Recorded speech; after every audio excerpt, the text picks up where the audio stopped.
N Prashant IASന്റെ suspension 120 ദിവസത്തേക്ക് നീട്ടി. Review കമ്മിറ്റിയുടെ നിർദ്ദേശപ്രകാരമാണ് നടപടി. കുറ്റാരോപണ മെമ്മോയ്ക്ക് മറുപടി നൽകിയ ശേഷം രേഖകൾ പരിശോധിക്കാമെന്ന് കാട്ടി എൻ പ്രശാന്തിന്റെ കത്തിന് ചീഫ് സെക്രട്ടറി ശാരദാ മുരളീധരൻ മറുപടി നൽകി. അതിനിടെ കൃഷിവകുപ്പ് സെക്രട്ടറി സ്ഥാനത്ത് നിന്ന് മാറ്റിയതിൽ B. അശോക് IASന് കടുത്ത അതൃപ്തിയുണ്ടെന്ന വിവരവും പുറത്തുവരുന്നു. അഡീഷണൽ ചീഫ് സെക്രട്ടറി ജയതിലകിനെയും K. ഗോപാലകൃഷ്ണൻ IASനെയും സാമൂഹ്യ മാധ്യമങ്ങളിലൂടെ വിമർശിച്ചു എന്നതിന്റെ പേരിലാണ് എൻ പ്രശാന്ത് IASനെ സർവീസിൽ നിന്ന് സസ്പെൻഡ് ചെയ്തത്. ഇതിന് പിന്നാലെ chief secretary Sharada Muraleedharan N Prashanth IASന് കുറ്റാരോപിത മെമ്മോ നൽകിയിരുന്നു. ഇതിന് മറുപടി നൽകാതെ ചില ചോദ്യങ്ങൾ ഉന്നയിച്ചുകൊണ്ട് ചീഫ് സെക്രട്ടറിക്ക് എൻ പ്രശാന്ത് 2 കത്തുകൾ നൽകി.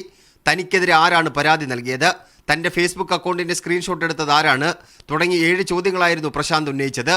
ഇതിന് മറുപടി നൽകിയ ശേഷം കുറ്റാരോപിത മെമ്മോയ്ക്ക് മറുപടി നൽകാമെന്ന നിലപാടാണ് പ്രശാന്ത് സ്വീകരിച്ചത്.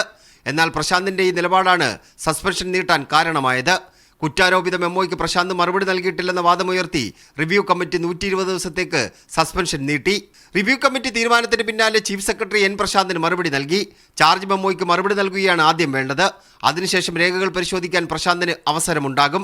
ചീഫ് സെക്രട്ടറിയുടെ ഓഫീസിൽ വന്ന് എന്ത് രേഖയും പരിശോധിക്കാമെന്നും കുറ്റാരോപിത മെമ്മോയ്ക്ക് 15 ദിവസത്തിനകം മറുപടി നൽകണമെന്നും ചീഫ് സെക്രട്ടറി കത്തിലൂടെ ആവശ്യപ്പെട്ടിട്ടുണ്ട്.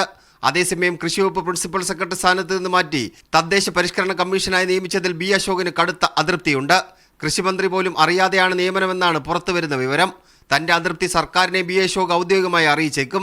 Suspension പിൻവലിച്ചെങ്കിലും K. ഗോപാലകൃഷ്ണനെതിരായ വകുപ്പ് തല പരിശോധനകൾ തുടരുമെന്നാണ് സർക്കാർ വൃത്തങ്ങൾ പറയുന്നത്. സർവീസിൽ തിരിച്ചെടുത്തത് വകുപ്പ് തല അന്വേഷണത്തെ തടസ്സപ്പെടുത്തില്ലെന്നാണ് ചീഫ് സെക്രട്ടറി തല കമ്മിറ്റി വിലയിരുത്തിയത്. ഹിന്ദു IAS ഉദ്യോഗസ്ഥരുടെ ഗ്രൂപ്പ് ക്രിയേറ്റ് ചെയ്തതിൽ വാട്സപ്പിൽ നിന്ന് കുറച്ച് വിവരങ്ങൾ കൂടി കിട്ടാനുണ്ടെന്നാണ് സർക്കാർ കേന്ദ്രങ്ങൾ സൂചിപ്പിക്കുന്നത്. മീഡിയ 1 തിരുവനന്തപുരം.